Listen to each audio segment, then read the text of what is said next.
என் அன்பு குழந்தையே, உனக்காக ஒரு நல்ல செய்தியை கொண்டு வந்துள்ளேன். குழப்பங்கள் ஒருபோதும் உன்னை சூழாது. அமைதியையும் நிம்மதியையும் அது உனக்கு இறுதியில் கொடுக்கும். உன்னுடைய வாழ்க்கையில் நீ வேண்டாத விஷயங்களை சுமந்து கொண்டு நடக்கின்றாய். நான் மறந்துவிடு என்கின்ற நினைவுகளையும் நீ அசை போட்டுக் கொண்டேதான் சென்று கொண்டிருக்கிறாய். பிறகு எனக்கு மட்டும் ஏன் இவ்வளவு கவலைகள் என்று என்னையே கேட்கின்றாய். உன்னுடைய எண்ணங்கள் சிந்தனைகளை முதலில் நீ மாற்று. உன்னுடைய எண்ணங்களை பொறுத்தே உன்னுடைய வாழ்க்கை அமைகின்றது. அதனால் உன்னுடைய எண்ணங்களை நீ மாற்றிக்கொண்டாலே உன்னுடைய வாழ்க்கை நிச்சயமாக மாறிவிடும்.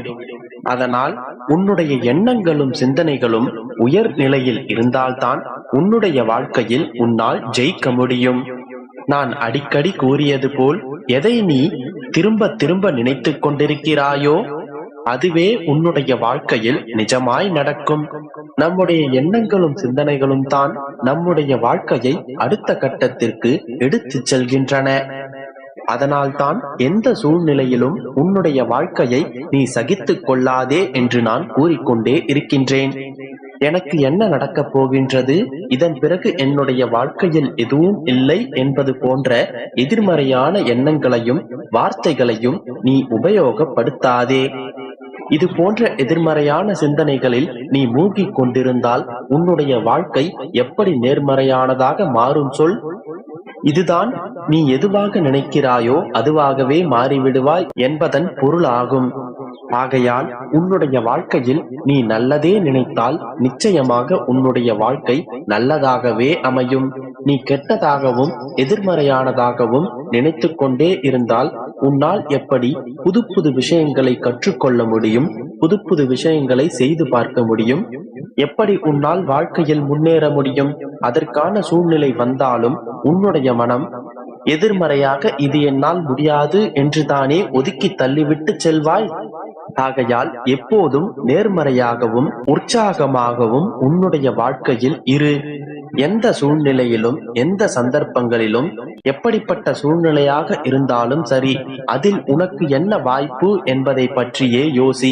அப்போதுதான் உனக்கு எதிராக தோன்றும் வாய்ப்புகள் உன்னுடைய கண்களுக்கு புலப்படும். அதே போன்று உன்னுடைய வாழ்க்கையில் அடிக்கடி சவால்களை ஏற்றுக்கொள்ள பழகு. அப்படி செய்தால் மட்டுமே உன்னால் வெற்றி பெற முடியும். தோல்வியடைந்து விடுவோம் என்கின்ற பயத்தை தூக்கி குப்பையில் போடு. 10 முறை முயற்சித்தால் அதில் ஒரு முறை வெற்றி கிடைத்தாலே அது உனக்கு பெரும் வெற்றியாக அமையும். முதலில் அப்படித்தான் இருக்கும். பல தோல்விகளை சந்தித்த பின்னரே உன்னால் வெற்றி என்கின்ற கனியை அடைய முடியும். எடுத்த எடுப்பிலேயே நான் வெற்றி பெற வேண்டும் என்று யோசிப்பது தவறல்ல. ஆனால் ஒருவேளை அதில் தோற்றுவிட்டால் வாழ்க்கையே முடிந்துவிட்டது என்பதை போன்று நினைக்காதே. இந்த வாழ்க்கையில் எதை இழந்தாலும் அதோடு உன்னுடைய வாழ்க்கை முடிய போவதில்லை. இந்த உலகம் மிக பெரியது. வாழ்வதற்கு பல வழிகள் உள்ளது. இந்த உலகத்தில் எண்ணிலடங்கா உயிர்கள் வாழ்கின்றன. தோல்வியடைந்து விட்டால் வாழவே கூடாது என்று நினைத்தால் காட்டில் ஒரு விலங்கு கூட உயிரோடு இருக்காது. காட்டில் அலையும் விலங்குகளை பார். தண்ணீர் கிடைக்காமல் அவை காட்டையே சுற்றி கொண்டிருக்கும். இப்படி சென்றால் தண்ணீர் கிடைக்காது என்று அந்த விலங்கு யோசித்தால் அது எந்த பக்கமும் தண்ணீரை தேடி செல்லாது. அதே இடத்தில் தண்ணீர் இல்லாமல் இறந்துதான் போக வேண்டும். அது 10 இடங்களில் தண்ணீரை தேடி அலைந்தால்தான் ஒரு இடத்திலாவது அதற்கு தண்ணீர் கிடைக்கும். அப்படிப்பட்ட வாழ்வா சாவா என்கின்ற நிலையில் வாழும் விலங்குகளை விட உன்னுடைய நிலை எவ்வளவோ மேன்மையானது. ஆகையால் இருக்கின்ற நிலையை எப்போதும் குறை சொல்லிக் கொண்டே வாழாதே. நேர்மறையாக சிந்தனை செய். தவறான வார்த்தைகளையும் தவறான சிந்தனைகளையும் தவறாக கூட உன்னுடைய மனதில் யோசிக்காதே. அப்படியான எண்ணங்களை தயவு செய்து உன்னுடைய மனதில் இருந்து அகற்றிவிடு. எனக்கு நல்லதே நடக்கும், எனக்கு நல்லது மட்டும்தான் நடக்கும், நான் கேட்ட அனைத்தும் என்னுடைய கைகளில் வந்து சேரும் என்று திரும்ப திரும்ப உன்னுடைய மனதிற்குள் சொல்லிக் கொண்டே இரு. உன்னுடைய மனதார அதை நம்பத் தொடங்கு.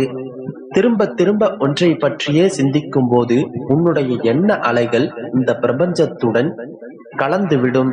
பிறகு இந்த பிரபஞ்சமே உனக்கானதை நடத்தி கொடுக்கும். நீ யாருக்கும் தெரியாமல் தனிமையில் வடித்த கண்ணீர் ஒரு நாளும் வீண் போகாது. நீ இத்தனை நாட்களாக பட்ட துன்பங்கள், கஷ்டங்கள் என அனைத்தும் மாறிவிடும். இதன் பிறகு எப்போதும் சந்தோஷத்தை மட்டுமே காண்பாய். உனக்கான சந்தோஷங்களை நான் உனக்கு தருவேன். என்றும் உன்னோடு நான் இருப்பேன். உனது அனைத்து ஆசைகளையும் நான் உனக்கு நிறைவேற்றி தருவேன். கவலைப்படாதே என் செல்லமே, உனக்காக நான் இருக்கின்றேன். மகிழ்ச்சியோடு இரு, எல்லாம் நல்லதாகவே நடக்கும். என் அன்பு குழந்தையே, உன்னுடைய கண்கள் பார்க்கும் விஷயம், உன்னுடைய காதுகள் கேட்கும் விஷயம், உன் வாய் பேசும் விஷயம் என அனைத்தும் உனக்கானது. இன்று இதை நீ கேட்டுக்கொண்டிருந்தால் இது உனக்கான விஷயம் என்று புரிந்து கொள். முழுவதுமாக கேள். கடவுள் பக்தி என்பது வேறு, கடவுளை தேடுவது என்பது வேறு. ஒருவர் கடவுளை தேடி அலைகின்றார் என்றால் அவர் அவருடைய பாவங்களை புரிந்து கொண்டு மன்னிப்புக்காக ஏங்கிக் கொண்டிருக்கிறார் என்று அர்த்தம். இதற்கு முன்பாக நீ உன்னுடைய வாழ்க்கையில் தெரிந்தோ தெரியாமலோ சில தவறுகளை செய்திருக்கலாம். அந்த தவறுக்கான பிராயச்சித்தத்தை நீ செய்ய வேண்டும் என்கின்ற எண்ணம் உன்னுடைய மனதில் வந்ததுமே உன்னுடைய பாவங்கள் தீர்ந்துவிட்டன.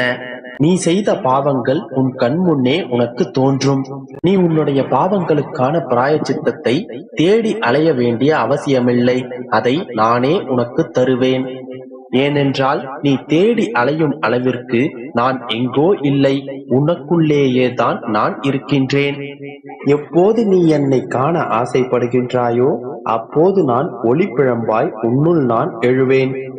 என்னை நீ சித்திரமாய் நினைத்தாலும் சிலை வைத்து வணங்கினாலும் நீ வைத்திருக்கும் இடத்தில் நான் உயிர் பெற்று உன்னை வழிநடத்தி உனக்கு துணையாக நான் உன்னுடனே வருவேன்.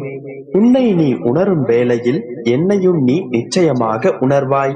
நீயே ஆச்சரியப்படும் வகையில் உனக்குள் நான் பல அதிசயங்களை நிகழ்த்துவேன். உன்னுடைய மனதை தூய்மையாக்கி இறைவன் வாசம் செய்யும் இடமாக உன்னுடைய மனதை நீ மாற்று. அதன் பிறகு உன்னுள் நான் குடியிருப்பேன். அதன் பிறகு உன்னையும் உன்னுடைய குடும்பத்தையும் நானே வழிநடத்தி செல்வேன். உன்னுடைய அப்பா உனக்காக நான் இருக்கின்றேன். என்னை நம்பு. என்னை நம்பி எந்த காரியத்தையும் செய்து வா. அனைத்திலும் உனக்கு வெற்றி நிச்சயம். எனது அருகில் ஓடோடி வா. உன்னுடைய வாழ்க்கையில் உனக்கு மங்களம் உண்டாகும். எதற்கும் பயப்படாமல் துணிந்து நில். அனைத்தும் நல்லபடியாகவே நடக்கும். நீ எதற்காகவும் எதை கண்டும் அஞ்ச வேண்டாம். உன்னுடன் இருப்பது உன்னுடைய அப்பா நான் ஆவேன். எந்த நொடியும் உன்னுடன் நான் இருக்கிறேன் என்பதை நீ நினைத்துக் கொண்டால் எதை கண்டும் நீ அஞ்ச மாட்டாய். அனைத்தையும் துணிந்து நிற்பாய். நீ எந்த ஒரு கணத்திலும் என்னை அழைத்தால் போதும், உன்னை காக்க நான் ஓடோடி வந்து விடுவேன். என்னுடைய செல்ல பிள்ளையை நான் பார்த்து கொள்ளாமல் இருப்பேனா? அதனால் நம்பிக்கையோடு இரு, நல்லதே